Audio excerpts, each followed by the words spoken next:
കർത്താവ് നിങ്ങളോടുകൂടെ അങ്ങേ ആത്മാവോടുകൂടെ.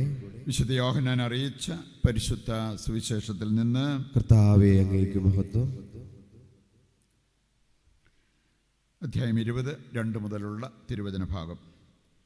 ആഴ്ചയുടെ 1-ാം ദിവസം അതിരാവിലെ മഗ്ദലന മറിയം ഓടി ശിമയോൻ പത്രോസിൻ്റെയും യേശു സ്നേഹിച്ചിരുന്ന മറ്റേ ശിഷ്യൻ്റെയും അടുത്തെത്തി പറഞ്ഞു, കർത്താവിനെ അവർ കല്ലറയിൽ നിന്ന് മാറ്റിയിരിക്കുന്നു. എന്നാൽ അവനെ അവർ എവിടെ വെച്ചെന്ന് ഞങ്ങൾക്കറിഞ്ഞുകൂടാ. പത്രോസ് ഉടനെ മറ്റേ ശിഷ്യനോടുകൂടെ കല്ലറയുടെ അടുത്തേക്ക് പോയി. അവർ ഇരുവരും ഒരുമിച്ചോടി. എന്നാൽ മറ്റേ ശിഷ്യൻ പത്രോസിനേക്കാൾ കൂടുതൽ വേഗം ഓടി ആദ്യം കല്ലറയുടെ അടുത്തെത്തി. കുനിഞ്ഞു നോക്കിയപ്പോൾ കച്ച കിടക്കുന്നത് അവർ കണ്ടു. എങ്കിലും അവനകത്ത് പ്രവേശിച്ചില്ല. അവൻ്റെ പിന്നാലെ വന്ന് ശിമയോൻ പത്രോസ് കല്ലറയിൽ പ്രവേശിച്ചു.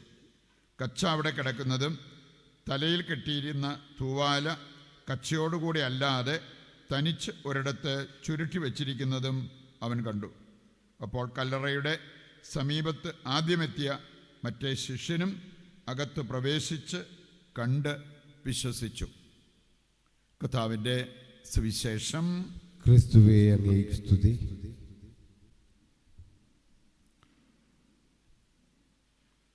ഈശോയിൽ പ്രിയപ്പെട്ടവരെ, 12 അപ്പസ്തോലന്മാരിൽ ഒരുവൻ എന്ന് പറയപ്പെടുന്ന യേശുവിൻ്റെ അരിമശിഷ്യൻ യോഹന്നാൻ, അദ്ദേഹത്തെ നമ്മൾ സഭയിൽ പ്രത്യേകം അനുസ്മരിക്കുന്നു.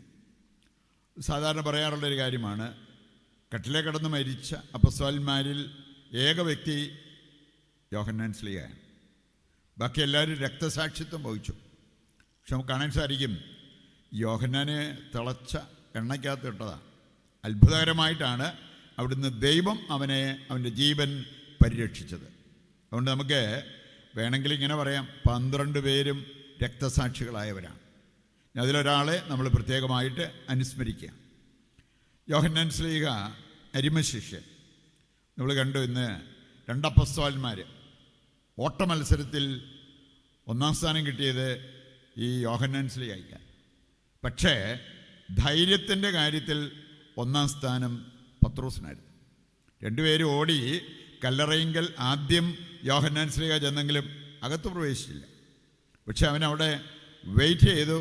പത്രോസ് വന്നത് 2ാമതാണെങ്കിലും നേരെ അകത്തോട്ട് പോയി അവിടെ സംഭവിച്ച കാര്യങ്ങളെല്ലാം കണ്ടതായിട്ട് നമ്മളിപ്പോൾ വായിച്ചു കേട്ടതാണ്. ഒരു കാര്യം നമ്മൾ മനസ്സിലാക്കിയിരിക്കുന്നത് നല്ലതാണ്. എല്ലാവരും നമ്മളെപ്പോലെ തന്നെ ആയിരിക്കണമെന്നില്ല. എല്ലാവരുടെയും കഴിവ് ഒരുപോലെ ആയിരിക്കണമെന്നില്ല. ഒരപ്പം സൂചിപ്പിച്ച, എനിക്ക് 2 ആൺമക്കളാണ്. 2 പേരും 2 സ്വഭാവമാണ്. മൂത്തവനോട് നിർബന്ധപൂർവ്വം പറഞ്ഞാൽ അവൻ ചെയ്യും. അവൻ്റെ സ്വാതന്ത്ര്യത്തിന് വിട്ടുകൊടുത്താൽ അവൻ ചെയ്യത്തില്ല. 2ാമനാണെങ്കിൽ നിർബന്ധപൂർവ്വം പറഞ്ഞാൽ അവൻ്റെ തല പോയാലും അവൻ ചെയ്യത്തില്ല. ഇതാണ് 2 പേരുടെ സ്വഭാവം. അപ്പനറിയാൻ 2 പേരും ഒരേ മാതാപിതാക്കളിൽ നിന്ന് ജനിച്ചതാണ്. എന്നിട്ട് പോലെ ഇത്രയും വ്യത്യാസം. അപ്പോൾ നമ്മൾ ഈ ഒരുപാട് നിർബന്ധം പിടിച്ചാലോ, എൻ്റെ ഭർത്താവ് ഞാൻ ചിന്തിക്കും പോലെ തന്നെ ചിന്തിക്കണം, എൻ്റെ ഭാര്യ എൻ്റെ അതേ സ്വഭാവത്തിലേക്ക് വരണം, അങ്ങനെയൊക്കെ നിർബന്ധം പിടിച്ചാൽ അതങ്ങനെ നടക്കും. എല്ലാവർക്കും ഉണ്ട് അവരവരുടേതായിട്ടുള്ള കഴിവുകളും അവരവരുടേതായിട്ടുള്ള കുറവുകളും. അത് അംഗീകരിച്ച് മുമ്പോട്ട് പോകുന്നതാണ് ഏറ്റവും വലിയ ആത്മീയത എന്നുള്ളത് നാം പഠിച്ചിരിക്കേണ്ട ഒരു കാര്യമാണ്. യോഹന്നാൻ സ്ലീഹ തൻ്റെ വിശ്വാസം എന്ന് പറഞ്ഞാൽ ശക്തമായിരുന്നു. അതിനൊറ്റ കാരണമേ ഉള്ളൂ, വ്യക്തിപരമായ അനുഭവം. യോഹന്നാൻ സ്ലീഹ എന്ന് പറഞ്ഞാൽ ദൈവത്തെ അനുഭവിച്ച, വ്യക്തിപരമായിട്ട് അനുഭവിച്ച വ്യക്തിയാണ്.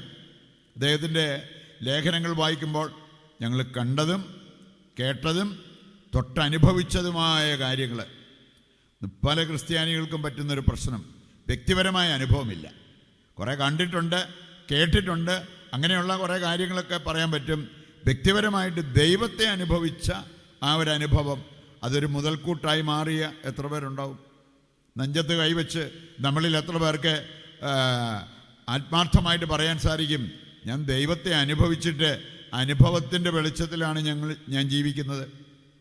പത്രോസിനോടാണേലും അവനെ ജയിലിൽ പിടിച്ചിടാവുന്ന ഒരവസ്ഥ പോലും മുമ്പിൽ വന്നപ്പോൾ അവൻ പറഞ്ഞു, ഞങ്ങൾ കണ്ടതും കേട്ടതും അനുഭവിച്ചതുമായ കാര്യങ്ങൾ പറയാതെ വയ്യ. നിങ്ങൾ എന്ത് വേണേലും ചെയ്തോ, തിരിച്ച് ഞാൻ ജയിലിൽ പോകണോ? ഞാൻ റെഡിയാണ്. എന്നെ കൊല്ലാനായിട്ടാണോ നിങ്ങളുടെ തീരുമാനം? കൊന്നു. പക്ഷേ കണ്ടതും കേട്ടതും അനുഭവിച്ചതുമായ കാര്യങ്ങൾ പറയാതിരിക്കാനൊന്നും ഞങ്ങൾക്ക് പറ്റത്തില്ല. ഇതുപോലെ വ്യക്തിപരമായ അനുഭവത്തിൻ്റെ വെളിച്ചത്തിൽ ജീവിക്കാനും സംസാരിക്കാനും പ്രവർത്തിക്കാനൊക്കെ പറ്റുന്ന എത്ര ക്രിസ്ത്യാനികളുണ്ടാകാം? ഇതില്ലാത്തതാണ് നമ്മുടെ ഏറ്റവും വലിയ പ്രശ്നം. വ്യക്തിപരമായ അനുഭവമുണ്ടെങ്കിൽ നമ്മുടെയൊക്കെ സംഭാവന വളരെ വലുതായിരിക്കും എന്നുള്ളത് യോഹന്നാൻ ശ്ലീഹായിൽ നിന്ന് നമുക്ക് പഠിക്കാൻ പറ്റുന്ന ഒരു കാര്യമാണ്. എങ്ങനെയാണ് യോഹന്നാൻ ശ്ലീഹ ഇത് പഠിച്ചത്? നമുക്ക് സുവിശേഷങ്ങൾ 4 ഉണ്ട്. അതിൽ 3 സമാന്തര സുവിശേഷങ്ങൾ എന്നറിയപ്പെടുന്നു. ഒന്ന് അതിൽ നിന്നും വ്യത്യസ്തമെന്ന് ബൈബിൾ പണ്ഡിതന്മാർ പോലും പഠിപ്പിക്കുന്ന ഒരു കാര്യമാണ്. എങ്ങനെയാണ് വ്യത്യസ്തമാകുന്നത്? യോഹന്നാൻ്റെ സുവിശേഷം, യോഹന്നാൻ്റെ ലേഖനങ്ങൾ ഇതെല്ലാം വായിച്ചാൽ ദൈവത്തെ സ്നേഹമായിട്ട് ഇതുപോലെ അവതരിപ്പിച്ചിരിക്കുന്ന മറ്റൊരു സുവിശേഷമില്ല. ദൈവം സ്നേഹമാണ്. ഇതാണ് യോഹന്നാൻ ശ്ലീഹ പറഞ്ഞത്. ഇതെങ്ങനെ ഏതെങ്കിലും പുസ്തകം വായിച്ച് മനസ്സിലാക്കിയതാണോ? അല്ല. യോഹന്നാൻ്റെ സുവിശേഷം 13-ാം അധ്യായത്തിൻ്റെ 25-ാമത്തെ വചനമെടുത്താൽ അവിടെ നമ്മൾ കാണുന്നുണ്ട്, യേശുവിൻ്റെ വക്ഷസ്സിലേക്ക് ചാഞ്ഞു കിടന്ന് ചില കാര്യങ്ങളൊക്കെ സംസാരിക്കുന്ന യോഹന്നാൻ ശ്ലീഹ. എന്ന് പറഞ്ഞാൽ അതിൻ്റെ അർത്ഥം എന്താ? തൻ്റെ ഹൃദയം യേശുവിൻ്റെ ഹൃദയത്തോട് ചേർത്ത് വെച്ച് അവിടെ നിന്നും പഠിച്ച കാര്യങ്ങളാണ് ഈ സുവിശേഷത്തിലും ലേഖനങ്ങളിലും ഒക്കെ എഴുതിയിരിക്കുന്നത്. അതിൻ്റെ തന്നെ തുടർച്ചയായിട്ട് നമുക്ക് കാണാൻ പറ്റുന്നതാണ് യോഹന്നാൻ ശ്ലീഹായ്ക്ക് കിട്ടിയ വെളിപാടുകൾ. വെളിപാടിൻ്റെ പുസ്തകം, അവസാനത്തെ ബൈബിളിലെ അധ്യായം അല്ലെങ്കിൽ പുസ്തകം. എൻ്റെ പ്രിയപ്പെട്ടവരെ, വ്യക്തിപരമായ അനുഭവം നമുക്കെല്ലാവർക്കും ആവശ്യമായിട്ടുള്ളൊരു കാര്യമാണ്. ആരെങ്കിലും എന്തെങ്കിലും പറഞ്ഞു കേട്ട് അതിൻ്റെ ബലത്തിൽ നമ്മൾ പോയി എങ്ങനെയെങ്കിലുമൊക്കെ ജീവിച്ച് മരിച്ച് തീർത്താൽ പോരാ നമ്മുടെ ജീവിതം. വ്യക്തിപരമായിട്ട് ദൈവത്തെ നമ്മൾ അനുഭവിക്കണം.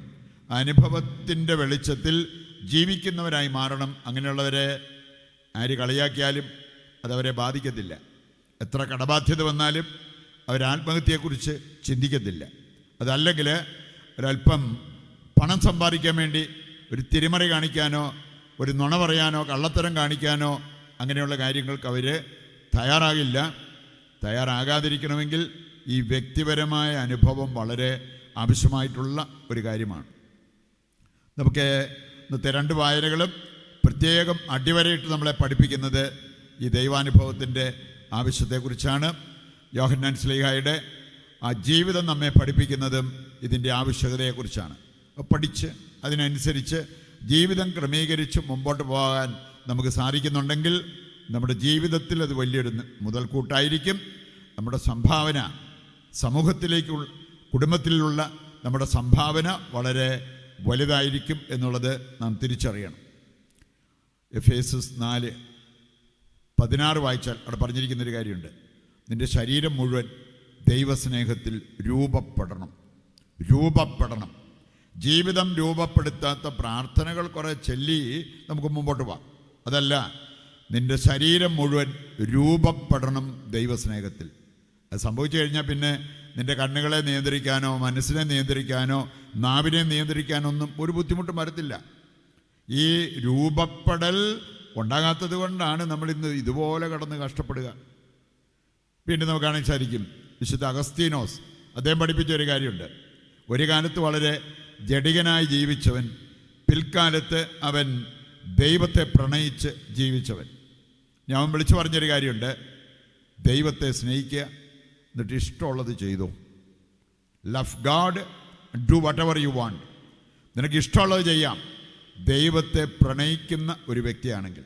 അങ്ങനെയുള്ളവർ അവരുടെ ഇഷ്ടം നോക്കുന്നതിനേക്കാൾ ദൈവത്തിൻ്റെ ഇഷ്ടം എന്താണെന്ന് തിരിച്ചറിയാൻ പരിശ്രമിക്കും. അത് നിറവേറ്റാനുള്ള ഒരു ദൃഢനിശ്ചയം അവരുടെ ഭാഗത്തു നിന്ന് ഉണ്ടാവുകയും ചെയ്യും. ഇതാണ് ശരിക്കും പറഞ്ഞാൽ ക്രിസ്തീയ ജീവിതം. ഇതാണ് ശരിക്കും ദൈവത്തെ പ്രണയിച്ച് ജീവിക്കുക എന്ന് പറഞ്ഞാൽ. ഈ ഒരു കാര്യത്തിലേക്ക് നമ്മളെ ഓരോരുത്തരെയും കൈപിടിച്ച് ഉയർത്തണമെന്ന് ഈ ബലിയിൽ ദൈവത്തോട് നമുക്ക് പ്രത്യേകം പ്രാർത്ഥിക്കുകയും ചെയ്യാം.